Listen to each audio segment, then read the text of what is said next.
Do not hold back. Lift up your voice like a trumpet. Announce to my people their rebellion, to the house of Jacob their sins. Yet day after day they seek me and delight to know my ways, as if they were a nation that preached righteousness and did not forsake the ordinance of their God. They ask of me righteous judgments. They delight to draw near to God. Why do we fast, but you do not see? Why humble ourselves, but you do not notice? Look, you serve your own interest on your fast day and oppress all your workers. Look, you fast only to quarrel and to fight and to strike with a wicked hand and a fist. Such fasting as you do today will not make your voice heard on high. Such fasting as you do today will not make your voice heard on high. As such the fast that I choose, a day to humble oneself. Is it to bow down and hide like a bulrush and to lie in sackcloth and ashes?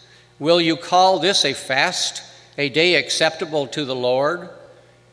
Is not this the fast that I choose, to loose the bonds of injustice, to undo the thongs of the yoke, to let the oppressed go free and to break every yoke? Is it not to share your bread with the hungry and bring the homeless poor into your house?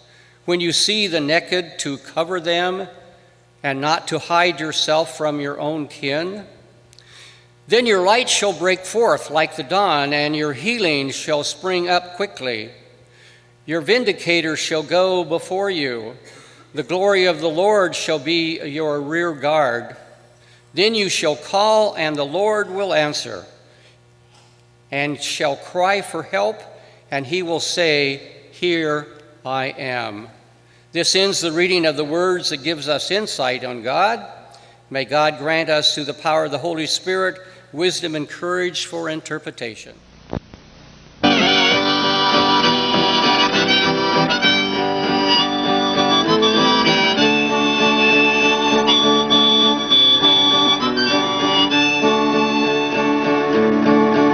Come gather round, people, wherever you roam, and admit that the waters around you have grown, and accept it that soon you'll be drenched to the bone. If your time to you is worth saving, then you better start swimming or you'll sink like a stone, for the times they are a-changin'.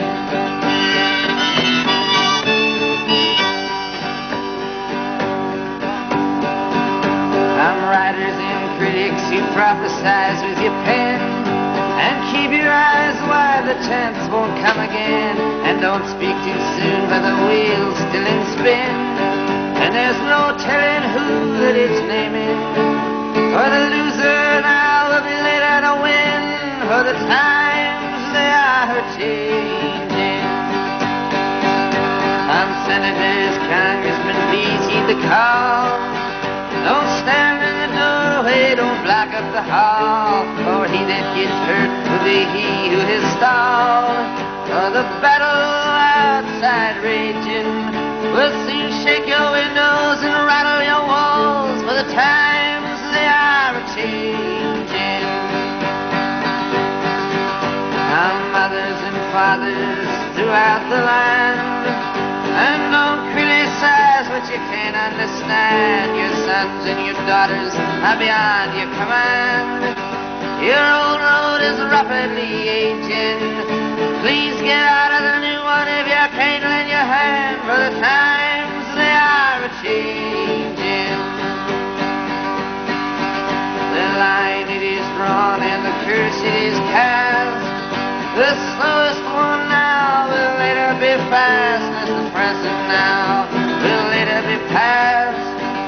The order is rapidly fading, and the first one now will later be last, for the times they are a-changing.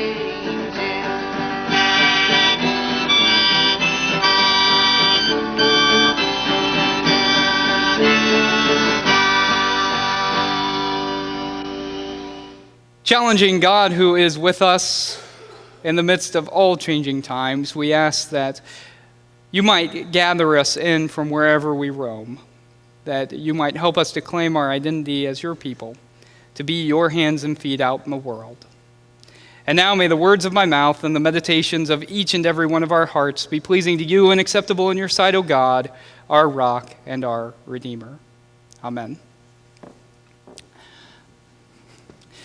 The first time I heard this song, it struck me as a deeply spiritual song, although it was not a song, of course, that I had ever heard in church. But I thought that it easily could find a place there. It was sacred because it was speaking about the same kind of realities that I always heard about in church, the same kind of faith that I always heard about in church, about God being in the midst of changing times. Bob Dylan wrote this song in 1963, and it came out in 1964. As you know, that was a tumultuous time, especially those of you who lived through it remember what it was like. 1963 saw the March on Washington for Jobs and Freedom, Martin Luther King Jr.'s I Have a Dream speech. President John F. Kennedy was assassinated. It was a tumultuous time. People were frustrated with how things were going, particularly treatment of African Americans and the notion that even though we say that everyone is treated equally, that there's liberty and justice for all, that there, in fact, was not liberty and justice for so many. People were frustrated with their elected officials who seemed more interested in blocking the halls than getting things done. I'm glad we've got that problem solved. And so the real change was coming from people who were taking to the streets and who were demanding change.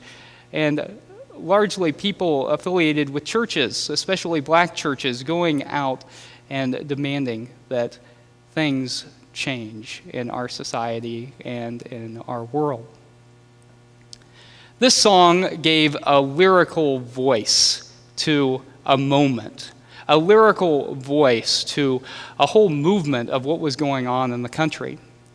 And Bob Dylan was often surprised that when he would play this to open his concerts, how much it deeply resonated with people. It spoke to what people were feeling, to people's frustration. He said, "Gather around people wherever you roam. Unite together. Admit that the waters around you have grown. And accept it that soon you'll be drenched to the bone.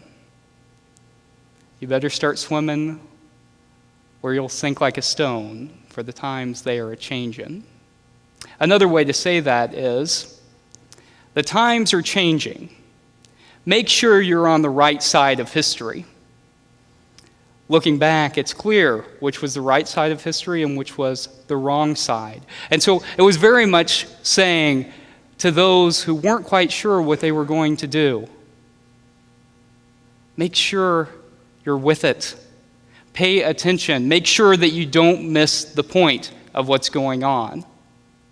And in that way, Bob Dylan was speaking to the very same truth that the author of Isaiah 58 was speaking to. Make sure that you don't miss the point. You see, the people were confused.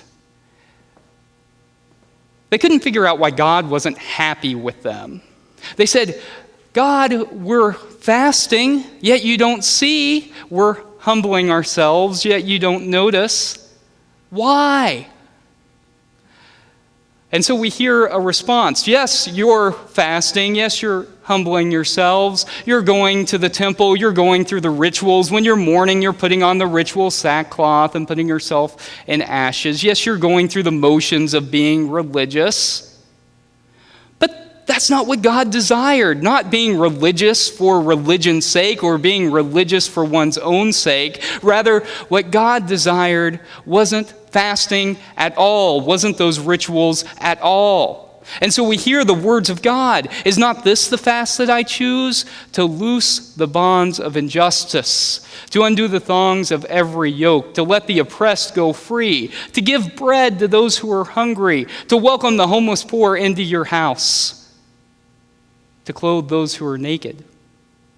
Is not this the fast that I choose? If you do these things, then your light will break forth like the dawn.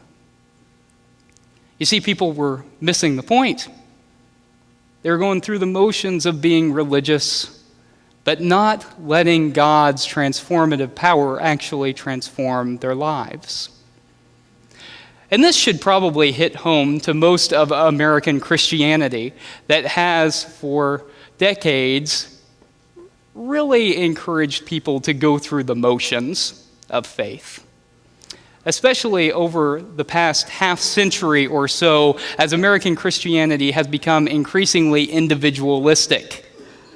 We want people to church shop to find the church that's exactly right for them. We want a worship experience that feeds our souls. And American Christianity has talked mainly about individual salvation. That's not really what faith is about. Faith is about being together in the midst of community, and while we're together, opening ourselves to God's transformative power. American Christianity has tended to miss the point. Is not this the fast that I choose? To loose the bonds of injustice. That's what God cares about. And so it's always struck me as somewhat strange when people say that church ought to be focused primarily on our own individual salvation instead of on the social and political implications of our faith. Because if we read through the Bible, that seems to be what God is concerned about how our faith translates into real everyday life. Is not this the fast that I choose? To loose the bonds of injustice. And so often we have missed the point, focusing only on individual salvation. And I think this is one of the reasons that the American church has been in decline for the past half century or so. When people are asked why they leave the church, you know what the two most common answers are? The church is irrelevant. It doesn't seem to have any practical application for people's lives, or at least not any applications that people can't find anywhere else. And that the church is hypocritical. Have you heard that? Have you heard people say that? I have, over and over again. And it's hard to argue with folks, especially when many churches seem to put a megaphone up to verses that seem to have, in their original context, little importance, when there are other verses where the Bible speaks volumes that churches remain deathly silent about. Let me give you an example. How many of you have heard churches put a megaphone up to verses in the Bible about homosexuality and use those verses to bash people over the head with the Bible? Some of you have experienced that personally, I know. Minor verses that are taken out of context. And yet, there are 92 instances in the Hebrew Bible alone of the word immigrant. 92. After the executive order a couple of weeks ago that I talked about, the United Church of Christ, our sister denomination, published a list of all the verses in the Bible that talk about immigrants and refugees. There were at least 60 that dealt specifically with welcoming people who were refugees. 60.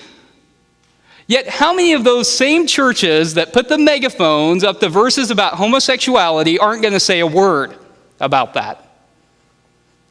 This is why people perceive the church to be hypocritical. Because the church can't stand on its own 2 feet. The church can't stand up for things that they say they believe in. Which is why it becomes of such vital importance that we as people of faith let those words speak to us in our lives. Let those words transform our lives, because that is the life to which we are called. And it is increasingly important, because if we own who we are, if we own those verses that tell us how we are to act in our world, then the church is not irrelevant. The church is doing something of vital importance that you don't see much else in society. It's why the church in American history has so often been the driving force behind many social movements. It's why the church was instrumental in the Underground Railroad. It's why the church was instrumental in the Civil Rights Movement. Because people allowed their faith to drive how they acted in the world. And so it is that the times are a-changin', and yet God is still at work in our world. In the last verse of Bob Dylan's song, he says, words that echo Matthew 20. The first now will later be last, for the times they are a-changin'. And so it is that God is always on the side of those who are oppressed, always on the side of those who are marginalized. And God's Spirit is still at work in our world today. God's Spirit was at work through Jesus of Nazareth 2,000 years ago, speaking words of hope to people marginalized by the Roman Empire. God's Spirit was at work through the leaders in the Civil Rights Movement. God's Spirit is at work today.